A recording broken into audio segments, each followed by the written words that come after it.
এই সাংবাদিক সম্মেলন আমাদের ত্রিপুরা ন্যায্যমূল্য দোকান পরিচালক সমিতির কার্যালয়ে সাংবাদিক বন্ধুদের ডাকার উদ্দেশ্য হল প্রতিনিয়ত রেশনিং ব্যবস্থাকে নিয়ে পত্রপত্রিকাতে কিছু বিভ্রান্তি ছড়ানো হচ্ছে।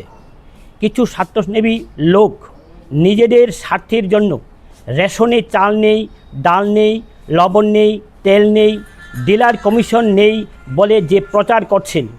বর্তমান সরকার রেশন ব্যবস্থাকে শক্তিশালী করার জন্য যথেষ্ট চেষ্টা করে যাচ্ছেন। বর্তমান সরকারকে বদনাম করার জন্য কিছু লোক চক্রান্ত করছেন। আমাদের রেশনে চাল, ডাল, চিনি, আটা, লবণ মজুদ আছে। কিছু ডিলার সঠিক সময়ে চালান জমা করে না, ফলে খাদ্য গুদাম থেকে সঠিক সময়ে খাদ্য সামগ্রী রেশনে পৌঁছায় না। খাদ্য গুদামে পর্যাপ্ত পরিমাণে চাল, চিনি, ডাল ও লবণ মজুদ আছে। বর্তমান আমাদের মাননীয় মুখ্যমন্ত্রী ও খাদ্যমন্ত্রীর চেষ্টা রেশন পরিষেবা অনেক উন্নত হয়েছে।